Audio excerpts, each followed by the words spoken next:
What if I told you that the person you think you are, the weak, fragile, fearful version, isn't the real you? What if there's something far greater, stronger, and deeper within you, waiting to be discovered? And what if God sees you from an entirely different lens, not as who you are today, but who you're destined to become? Welcome to Inspiration Base. Today we journey into the life of a man who saw himself as a nobody, but heaven called him a warrior, and through him, an entire nation was set free. This is the story of Gideon, and it just might change your life. The land of Israel was broken, families were hiding, children were starving. For 7 years, the Midianites, a brutal desert tribe, invaded their homes. They stole their crops, burned their fields, left the people with nothing. Desperation covered the land like a dark cloud, and finally the people cried out to God. But when God answered, He didn't send a king. He didn't raise an army. He didn't choose a celebrity or a warrior. No, He called a man who was hiding.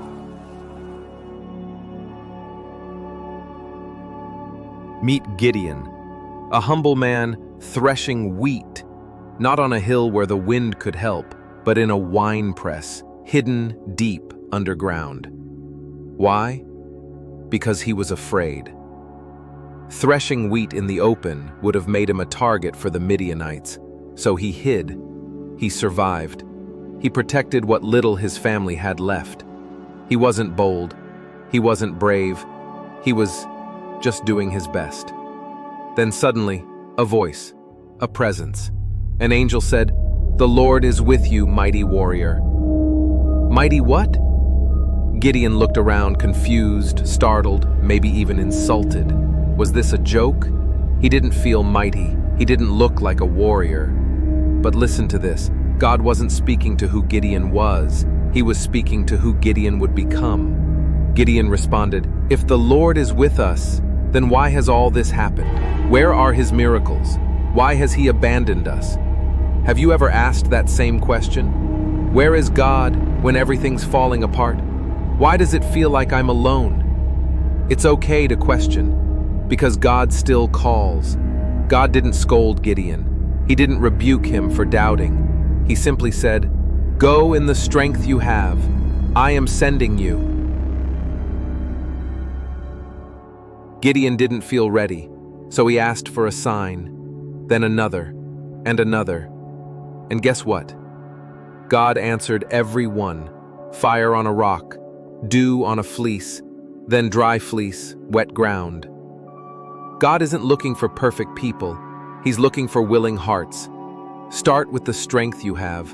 God will supply the rest. So Gideon obeyed, and when he blew the trumpet, 32,000 men showed up. Now that looked like an army. He thought within himself, but God said, too many. Wait, what? Gideon cut it down to 10,000. God said, still too many. Then came the final number, just 300. God didn't want Israel to say, "We won because we were strong."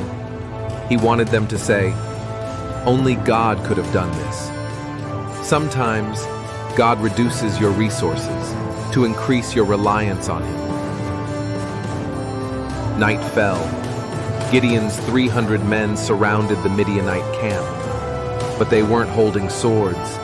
They had trumpets, torches, clay jars. They shouted. They broke the jars. They blew the trumpets. And suddenly, confusion struck the enemy camp. The Midianites turned on each other in panic. They fled. They fell. Israel won, without lifting a single weapon.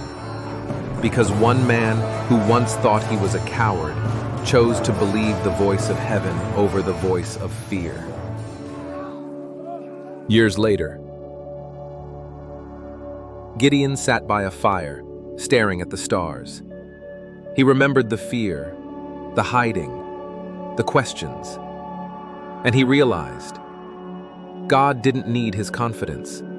He only needed his obedience. Maybe the version of you that God sees is the one the world desperately needs. Gideon's story is not just a victory tale, it's a message for you. Here are 5 life-changing lessons from Gideon. You are more than you feel. Even when you see yourself through a lens of inadequacy or obscurity, God sees differently. To the trembling soul, he speaks, mighty warrior, as he did to Gideon, not because of what you've done, but because of what he knows you're destined to become. He sees your future, not just your flaws. Don't count yourself out of his plans and purpose for your life. It's okay to have questions. Questions aren't a sign of weakness. They're proof that your faith is alive and reaching. Doubts don't disqualify you. They are an invitation for divine assistance. So come as you are, with your wandering heart, your quiet fears, your need for clarity. God welcomes the honest ones, not with rebuke, but with grace. And when you call, he answers, not always quickly, but always faithfully. Start with what you have. Waiting for perfection can delay purpose. You don't need every answer, every resource, or every step mapped out, because destiny doesn't wait for everything to be in place. It simply asks for obedience in motion. Take that first step towards what you have been called to do, and God will meet you right there. God may reduce your army to build your faith. If your influence is shrinking, your options narrowing, or your strength failing, don't panic. You may be standing at the threshold of a moment where only God can step in and receive the glory. A setup, not for despair, but for a miracle that only He can take credit for. Obedience unlocks destiny. Destiny rarely unfolds in comfort, it responds to trust. Gideon didn't feel brave at first. He was hesitant, uncertain, and even doubtful. But he said yes. And it was in that yes, not before, that courage ignited and his divine assignment took shape. So say yes, even when you feel unsure. Gideon thought he was nothing, but God saw a warrior. And today, God sees you the same way. You are stronger than you think. So step out, say yes, and watch what God can do with someone who simply believes. If this story touched your heart, please do me a favor.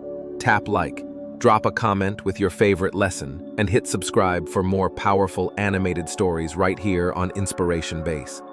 And share this with someone who needs to hear this truth today. They're stronger than they think.